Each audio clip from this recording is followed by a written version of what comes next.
Family ID को लेकर के हर दिन एक नया सरकार का फरमान जारी हो रहा है। फैमिली आईडी के अंदर डेली लोगों की आय बढ़ रही है। अभी एक नई खबर निकल करके सामने आई है। हांसी जिले से ये खबर है। खबर को मैं आपको बताऊंगा, साइड में मैं न्यूज़ की फोटो भी लगा दूंगा और आपको पढ़कर भी मैं बताऊंगा। उससे पहले आप मेरा चैनल अभी सब्सक्राइब कर लीजिए, मेरा फेसबुक पेज फॉलो कर लीजिए और व्हाट्सअप नंबर आपको मेरे पीछे दिखाई दे रहा होगा। व्हाट्सअप नंबर अपने फोन में सेव कर लीजिए। आप घर बैठे मुझसे किसी भी योजना का फॉर्म भरवा सकते हैं, चाहे आप पीएफ ईएसआई का काम करा सकते हैं, कोई योजना है उसके बारे में भी आप पूरी जानकारी ले सकते हैं। फैमिली आईडी से रिलेटेड कोई काम है, बीपीएल राशन कार्ड से रिलेटेड कोई काम है, वो भी आप घर बैठे करा सकते हैं। आगे बढ़ने से पहले मैं आपको अपना परिचय दे देता हूँ। मेरा नाम अनिल कुमार है और मैं एक जन सेवा केंद्र चलाता हूँ। जन सेवा केंद्र पर डेली मेरे पास बहुत सारे गरीब व्यक्ति आते हैं और मैं उनके लिए बहुत सारे काम बिल्कुल फ्री में ही करता हूं। अगर आप भी कोई प्राइवेट नौकरी करते हैं और कहीं से भी मेरी वीडियो देख रहे हैं तो आप मुझे संपर्क जरूर करें। सरकार ने प्राइवेट नौकरी करने वालों के लिए अनेकों योजनाएं चला रखी है। तो चलिए अब वीडियो में आगे बढ़ते हैं। जैसा कि मैं आपको बता रहा था कि फैमिली आईडी के अंदर हर दिन सरकार की तरफ से कुछ ना कुछ नया निकल के आता है। अभी जो मार्च महीना लगेगा उसके लिए भी एक पहले से ही खबर आ गई है कि 80,000 से ज्यादा राशन कार्ड सरकार मार्च के महीने में काट देगी। आप लोग भी अपना ध्यान रखिए। उसमें जो कारण सरकार ने बताया है वो ये बताया है कि अगर आपका बिजली का बिल 24,000 से ज्यादा हो जाता है, या आप किसान है और आपकी जो फसल है वो 3 लाख से ज्यादा की आपने बेच दी है, या फिर आपका ईएसआई पीएफ कटता है, ये भी एक कारण है बहुत बड़ा। अगर आपका ईएसआई पीएफ कटता है, यानी आप कोई प्राइवेट नौकरी करते हैं और आपका ईएसआई पीएफ कटता है कंपनी के अंदर, तो भी आपका पीला राशन कार्ड कट जाएगा। आप पीएफ में रजिस्टर नहीं होने चाहिए। मतलब सरकार की माने तो आप कुछ भी ना करते हो, बस आप ये समझिए बिल्कुल दरिद्र हालत में हो तो ही आप बीपीएल रह सकते हैं। इसके लिए सरकार ये भी कह रही है कि फायदा भी होगा। जो राशन कार्ड कटेंगे वो इस बेस पे कटेंगे कि जो राशन कार्ड फर्जी बने हुए हैं उनको सरकार काट देगी।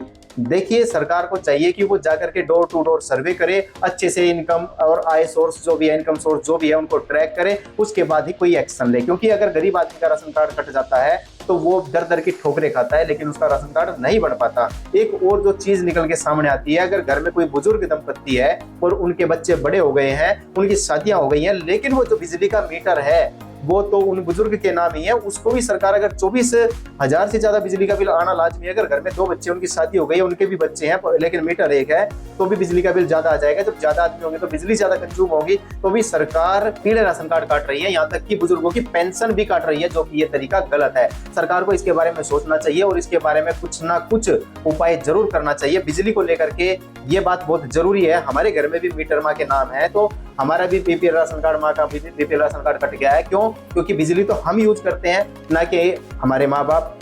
तो यही सरकार को देखना चाहिए, या तो उस घर के अंदर अलग अलग मीटर लगाने की परमिशन मिलनी चाहिए, और या फिर बिजली का रोल है जो फैमिली आईडी से हटा देना चाहिए। और अभी जो एक खबर सामने निकल करके आई है, जो आप मेरे साइड में देख भी रहे होंगे, खबर क्या है मैं आपको पढ़ के बता देता हूँ। कंपनी के लेन देन को माना निजी आय, डिलीवरी बॉय की मां की पेंशन रुकी और राशन कार्ड कटा। जी हाँ दोस्तों, जैसे आप ये खबर पढ़ भी रहे हैं, आप खुद भी देखिए, स्क्रीनशॉट ले लीजिए। हांसी के अंदर का ये मामला है। कोई किरसन नाम का एक लड़का है और वो डिलीवरी बॉय का काम करता है किसी निजी कंपनी के अंदर। तो अब मैं आपको पूरी डिटेल पढ़ के बताता हूँ, फिर आप ध्यान से सुनना। कहते हैं कि आधुनिक तकनीक जीवन को आसान बनाती है, लेकिन हांसी के उत्तर नगर निवासी कृष्ण के लिए यही तकनीक जी का जंजाल बन गई। जो लड़का है ये हांसी का रहने वाला है, उसी के बारे में ये खबर है। और आप लोगों के लिए भी एक सबक है कि आपकी एक छोटी सी गलती कैसे आपका बीपीएल राशन कार्ड काट सकती है, आपके घर में बुजुर्गों की पेंशन भी कटवा सकती है। एक तरफ जहां सरकार डिजिटल इंडिया को बढ़ावा दे रही है, वहीं दूसरी ओर सिस्टम की एक मशीनी गलती से एक गरीब परिवार के मुंह से निवाला तक छीन लिया। मामला हांसी जिला प्रशासन के समाधान शिविर में पहुंचा तो अधिकारी भी हैरान रह गए। वास्तविकता यह है कि कृष्ण के परिवार की पिता की लंबी बीमारी के बाद हुई मृत्यु ने परिवार को पहले ही आर्थिक रूप से तोड़ दिया था। अब 8 लाख की फर्जी आय होते ही सिस्टम ने इस परिवार को संपन्न श्रेणी में डाल दिया। नतीजा यह हुआ कि कृष्ण की मां की विधवा पेंशन तुरंत कट गई, राशन डिपो से मिलने वाला राशन भी बंद हो गया। तो ये जो खबर हांसी जिले की मैंने बताई है, इसमें डिजिटलीकरण, जो मैंने अभी 1-2 दिन पहले भी वीडियो बनाई थी, वो भी आप जाकर के चैनल पे देख सकते हैं। उसमें भी मैंने बताया था कि सरकार की तरफ से अभी एक योजना बनाई जा रही है कि एआई से फैमिली आईडी की निगरानी होगी। एआई मतलब आर्टिफिशियल इंटेलिजेंस, यानी कि आपका आधार कार्ड, पैन कार्ड, खेत, प्रॉपर्टी, सब कुछ, यहाँ तक कि बैंक डिटेल भी फैमिली आईडी के अंदर जोड़ दी जाएगी। जो आप गूगल पे, फोन पे से लेन देन करते हैं वो भी जोड़ दिया जाएगा। तो इसके साथ क्या हुआ, पहले आप वो सुन लीजिए। इसके साथ हुआ ये ग्राहकों से मिले पैसे को खाते में डाल कंपनी को करता था पेमेंट। यानी किशन है जो घर का गुजारा चलाने के लिए जोमेटो में डिलीवरी बॉय का काम करता था, यानी घरों में खाना सप्लाई करता था। जोमेटो एक निजी कंपनी है, सभी आप लोग जानते हैं। काम के दौरान ग्राहकों से मिलने वाला नकद भुगतान वह अपने बैंक खाते में जमा कराता था, जिसे बाद में वह ऑनलाइन कंपनी को ट्रांसफर कर देता था।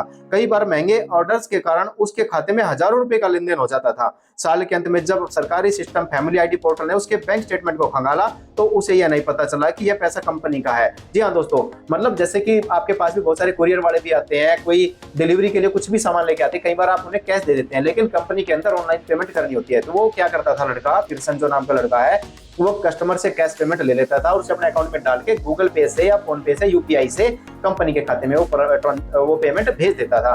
तो बस यही एक प्रॉब्लम क्रिएट हो गई। जो सरकार का ऑटोमेटिक सिस्टम है, एआई कह सकते हैं या ऑटोमेटिक सिस्टम कह सकते हैं, उसने जब बैंक की स्टेटमेंट देखी तो उसने उसको उसकी खुद की आय मान लिया कि इतना पैसा इसको डेली मिल जाता है, और उसका राशन कार्ड, उसकी माँ की पेंशन भी काट दी। तो मेरा कहने का मतलब ये है कि आप लोग भी सावधान रहिए, सशक्त रहिए कि ध्यान से ऑनलाइन लेन देन भी बड़े ध्यान से कीजिए, क्योंकि आपकी इतनी इनकम है नहीं। और जब आपके खाते में ट्रांजैक्शन होती है तो उसका लेन देन जब होता है तो वो कैसे होता है, मान लीजिए आपके पास 15,000 रुपए हैं, आपने खाते में जमा करा दिए, 5,000 आपने किसी को उधार गूगल पे दे दिए और 2,000 रुपए आपने निकलवा लिए। 5,000 2 दिन बाद अगर किसी ने आपको गूगल पे से वापस कर दिए तो आप समझिए 25,000 तो वही हो गया। 5 उसने दिए, 15 आपने जमा कराए थे और 2 आपने वो कर दिए, 27,000 का आपका लेन देन काउंट होगा। तो इसी चीज को देख लीजिए, ध्यान रखिए। और वीडियो ज्यादा लंबी ना हो तो मैं आपको यही कहना चाहूंगा, आप लोग इस वीडियो को भी शेयर कर दीजिए और मेरा चैनल अभी सब्सक्राइब कर लीजिए। मेरा फेसबुक पेज भी फॉलो कर लीजिए अगर आप ये वीडियो फेसबुक पे देख रहे हैं। और मेरा जो व्हाट्सएप नंबर है आपको मेरे पीछे दिखाई दे रहा है, आप उसे अपने फोन में सेव कर लीजिए और मुझे घर बैठे आप संपर्क कीजिए और कमेंट में जरूर बताइए कि आपका राशन कार्ड या आपकी पेंशन किस कारण कटी है। और अगर आपको मुझसे कोई सहायता चाहिए तो आप मुझे जरूर व्हाट्सएप करिए। तो आज की वीडियो में इतना ही, मिलते हैं एक नई वीडियो।